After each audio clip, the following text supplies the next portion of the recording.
التواصل مع الناس مش بس بالكلام، لكن الأهم من الكلام هو إنك تتعلم تسمع. الناس بطبعها بتحب دايما تتكلم أكتر ما بتسمع، وحتى لو حاولوا يتكلموا هتلاقيهم بيفكروا في الرد ومش مركزين أصلا في اللي قدامهم بيقول إيه.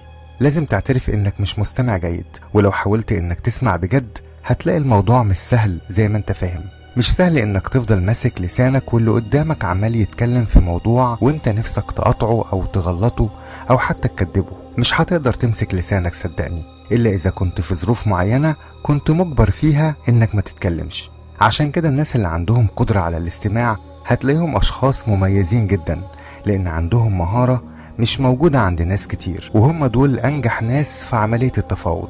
إنك تقدر تعرض فكرة واللي قدامك يقتنع بيها، أو إنك تطلب طلب ويتوافق عليه، أو إنك تطلع من أي نزاع أنت طرف فيه وتكون كسبان.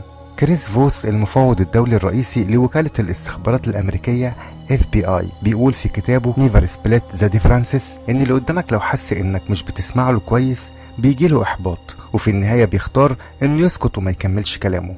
ابتكر كريس اسلوب جديد اسمه النسخ المتطابق. النسخ هو تكرار اخر 3 كلمات قالهم الشخص اللي قدامك، والتطابق هو مطابقة لغة الجسد واختيار الكلام ونبرة الصوت، وده اللي بيخلي اللي قدامك يحس انك بتسمع له وفهمه ومتفاعل معاه. وهي دي بالظبط الحاجات اللي هتخليه يكمل معاك الحوار ويديلك المعلومات اللي انت محتاجها. وهو ده نفسه السلاح اللي بيستخدموه في التفاوض، انك تخلي اللي قدامك يتكلم اكتر علشان تعرف هتدخله منين. عالم النفس ريتشارد وايزمنت عمل اختبار اسمه نظرية المراية في مطعم مليان زباين. وجه مجموعة من الموظفين انهم يستخدموا التعزيز الايجابي لما ياخدوا الطلبات من الزباين، زي مثلا يقولوا تحت امرك يا فندم، تحب حاجة تانية.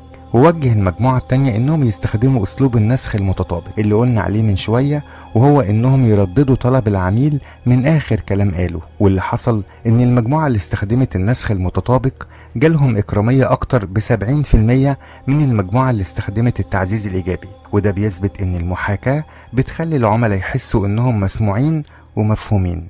لازم تتعاطف مع الشخص اللي قدامك، والتعاطف هنا معناه انك تحاول تفهم وجهة نظر اللي قدامك وتحاول تفهمه. وهنا بقولك حاول، لانك صعب جدا تتعاطف مع الشخص اللي قدامك بسهولة، خصوصا لو كنت من الاشخاص المتمسكين بوجهة نظرهم. صعب جدا اننا نفهم وجهة نظر الشخص اللي قدامنا بسبب اختلاف مبادئنا وافكارنا وحياتنا.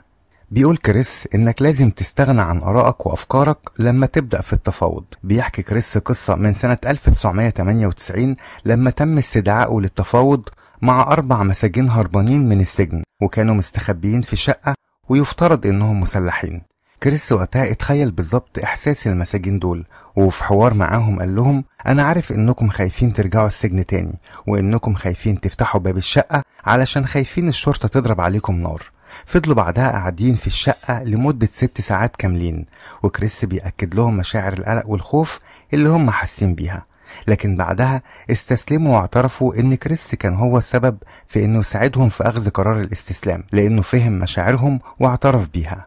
كريس وقت التفاوض ما قالش كلمة انا، لان تركيزك لازم يكون بالكامل على خصمك مش عليك انت، لانك لما تقول انا بتخلي الشخص اللي قدامك يركز على احتياجاتك واللي هي في الغالب ما تهموش في حاجة. لكن الصح انك تركز على احتياجاته هو. اثناء التفاوض مع الهاربين كريس ما استخدمش عبارات زي مثلا سلموا نفسكم، لازم تستسلموا، المكان كله محاصر، لا خالص. ولكن اللي قاله من حقكم انكم تخافوا، وكمان من حقكم تستخبوا من الشرطة اللي كل همهم يقبضوا عليكم سواء كنتوا عايشين او ميتين. وكأنه عزل نفسه عن الشرطة وبقى شخص محايد. لو قدرت تفهم اللي قدامك ازاي بيفكر هتقدر تلاقي الطريقة المناسبة للتواصل معاه. بيقول ان من اعظم المفوضين اللي شفتهم في حياتي هي المذيعة اوبرا وينفري. بتقعد قدام الضيف وملايين الناس بيشوفوهم، شخص عمرها ما قابلته قبل كده، وتبدأ في طرح الاسئلة وتسحب منه اكبر قدر من المعلومات، وغالبا بتكون معلومات حصرية ما اتقالتش غير في برنامجها هي بس. وده بسبب هدوءها وانصاتها واستخدامها لاسلوب المراية. بتخلي الشخص اللي قدامها يحس انه مهم جدا، لدرجة انها ممكن تبكي من بكى الشخص اللي قدامها.